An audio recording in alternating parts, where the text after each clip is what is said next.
contoh kasus berikutnya adalah apabila terjadi penjualan dari induk ke anak, namun sampai dengan akhir periode akuntansi atau 31 Desember tahun yang berjalan, anak belum berhasil menjual seluruh persediaan tersebut ke pihak eksternal.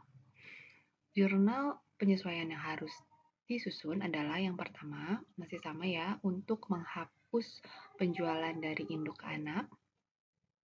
Kemudian yang berikutnya, karena ada barang yang belum terjual, maka kita harus melakukan penyesuaian juga untuk berapa jumlah yang masih dipegang atau masih ada di dalam atau dimiliki oleh si anak.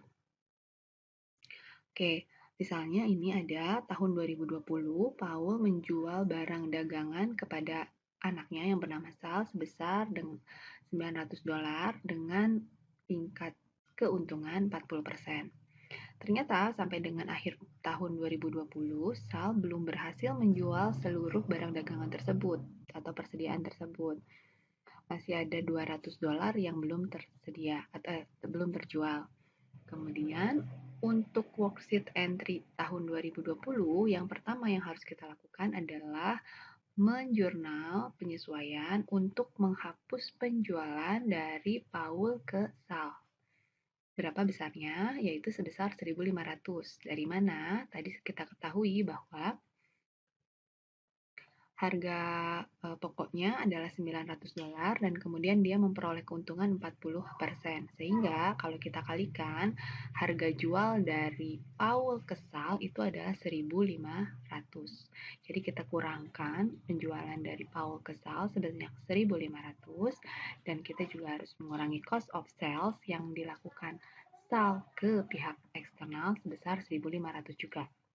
Oke, yang kedua, jurnal penyesuaian yang harus kita lakukan adalah menyesuaikan untuk barang atau persediaan yang masih disimpan oleh Sal, yang masih belum berhasil dijual ke pihak eksternal, yaitu sebesar $200. Oke, dari $200 ini kan sebetulnya ada angka labanya. Tadi $200 ini kan adalah sebetulnya nilai jual yang seharusnya dijual ke pihak eksternal.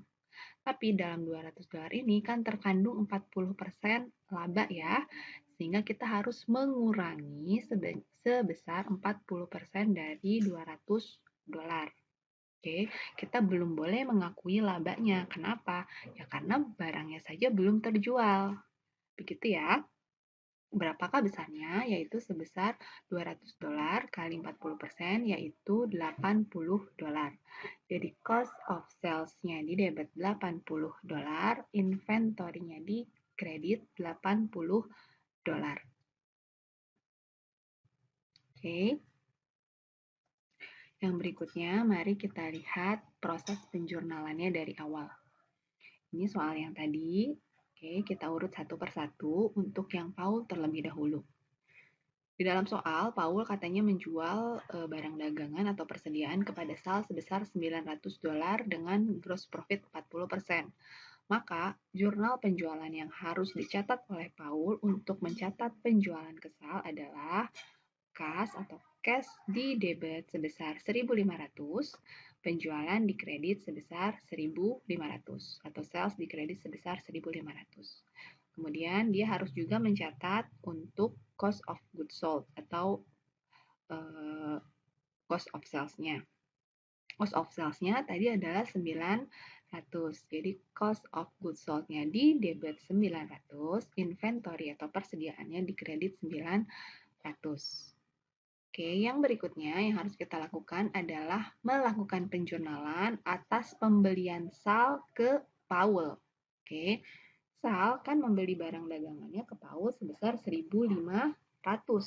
Maka Sal akan mengakui adanya penambahan inventory atau persediaan sebesar 1.500 dan adanya pengurangan kas karena dia harus membayar ke Paul sebesar 1.500.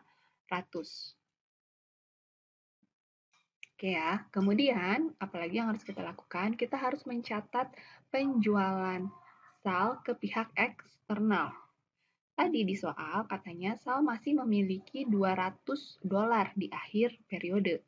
Artinya belum seluruhnya terjual. Dia mempunyai inventory 1.500, kemudian masih ada sisa 200. Berarti yang terjual adalah 1.300. Oke, maka kita harus mencatat jurnal penjualan ke pihak eksternal sebesar 1.300. Jurnalnya adalah adanya pemasukan kas dari penjualan sebesar 1.300 dan ada sales atau penjualan di kredit sebesar 1.300. Yang berikutnya, Sal harus mencatat cost of goods sold. Berapa besarnya? Ya tentu saja 1.300 karena kan dia menjualnya sebesar 1.300 ya. Jadi cost of goods sold-nya 1.300 dan persediaannya adalah 1.300. Oke. Yang terakhir, kita akan membuat jurnal penyesuaian untuk mengeliminasi tadi penjualan Paul ke Sal ya. Seperti jurnal yang ini sudah kita susun, yaitu penjualannya harus di debit sebesar 1.500 dan cost of goods sold-nya di kredit 1.500. Oke, yang berikutnya karena masih ada persediaan yang dimiliki oleh Sal, maka kita harus mengurangi jumlah laba yang sudah terlanjur diakui tadi. Gitu ya. Dari 200 ini kita labanya 40% harus kita hapus. Oke, jurnalnya tadi adalah cost of goods sold di debit 80 dan persediaan di kredit 80.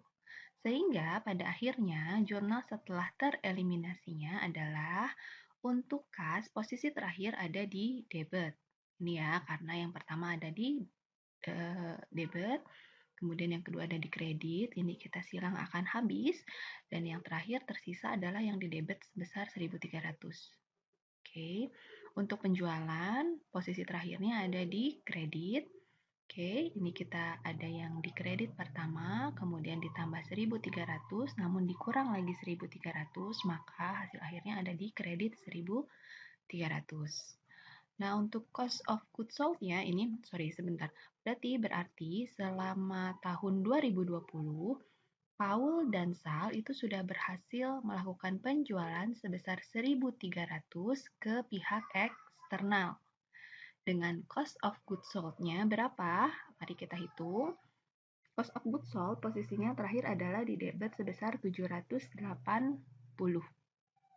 Oke ya, 780 coba kita hitung. Yang pertama ada di debit 900, kemudian ada di kredit 1.300, ada di debit 1.300, ada di debit juga 80, kemudian ada di kredit terakhir 1.500, sehingga hasil akhirnya adalah di debit 780.